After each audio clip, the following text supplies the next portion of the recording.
I'll tell you, what a great day to have a promotion ceremony out here. Not only do we got great weather and a beautiful place to have the ceremony, but when you look at what's happening today, for most of the folks that are here, it's the end of the duty week.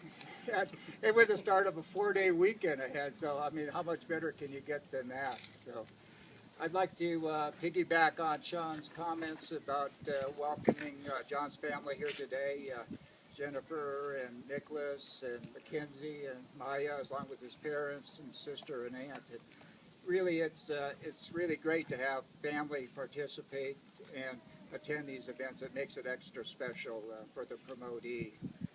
I know a lot of people are disappointed today that I didn't show up in my uniform today, but there's kind of an interesting story about that. When John approached me about having the honor of officiating today, I said, man, this is a chance I can put that uniform back on again.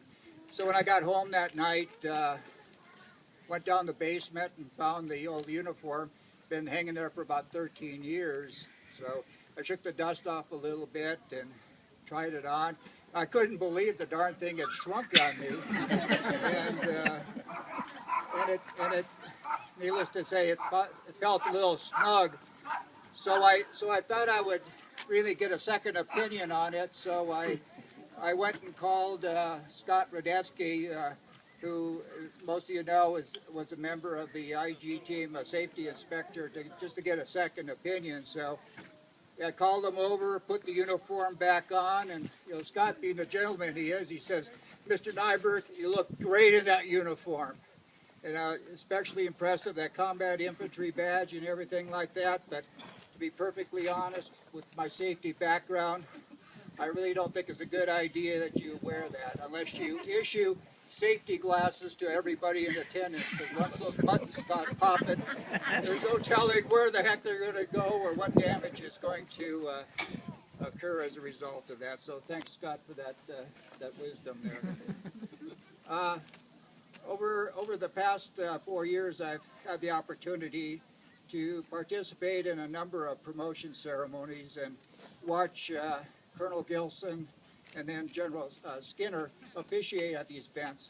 And one thing I found kind of interesting was that, especially with General Skinner, he'd go back in history to see what occurred back on August, in this instance, August 29th. So I did a little research last night, John, and lo and behold, there were a few things of significance that occurred. I thought you'd appreciate the first one. It was back in 1831, given your science interest in technology and everything. It says Michael Faraday demonstrated the first electric transformer. Also on the 29th of August back in 1896, chop suey was invented in New York City by a chef that was of a visiting Chinese ambassador. Focusing a little bit more on military now, back in 1916, August 29, 1916, General von Hindenburg became the German Chief of Staff. 1945, General MacArthur was named Supreme Commander of Allied Powers in Japan. And this is a good one, John, given the fact that you're an Air Force Academy graduate, that in August 29, 1958, the Air Force Academy opened up in Colorado Springs. 62, a U.S. U-2 flight sees SAM launch pads in Cuba. 65, astronauts Cooper and Conrad completed 120 Earth orbits in Gemini 5. 67, the final episode of The Fugitive aired. Nicholas is probably saying, what the heck is that? Well, this is a good one. Back in 1971, the Minnesota Vikings, which is my team, won their first 4 Super Bowl titles. I was just seeing if anybody was paying attention.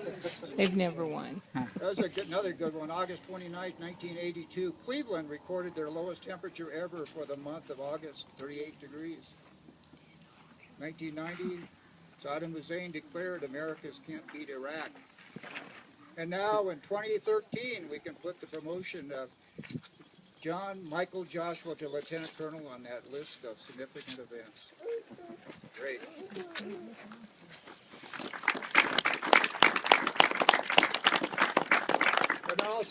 business. John's promotion to Lieutenant Colonel today just doesn't happen. In today's Air Force, promotions to Lieutenant Colonel are very competitive. Each year we see fewer and fewer folks getting promoted to Lieutenant Colonel.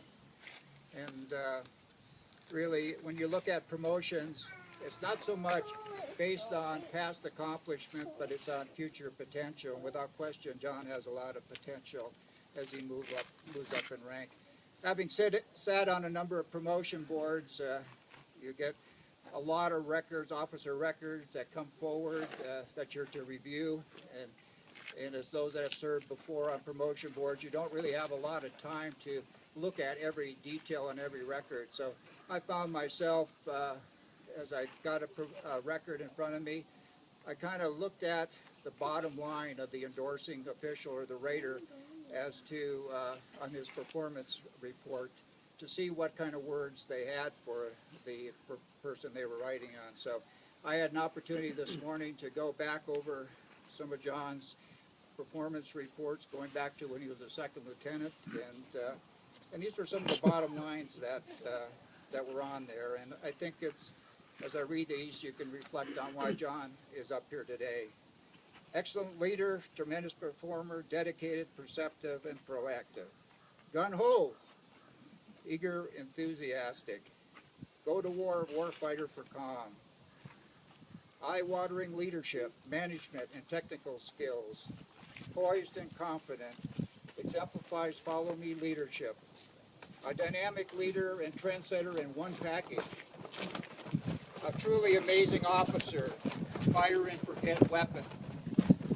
A force multiplier. Tackles every challenge with gusto, always delivers. John's the one I trust to establish communications with the President. Driving in a tough joint environment, crushes every challenge. So these are the kind of words that the promotion board saw when they selected and moved John up to the rank of Lieutenant Colonel. There's no doubt when you see words like that, you can see why John was handpicked to become a member of the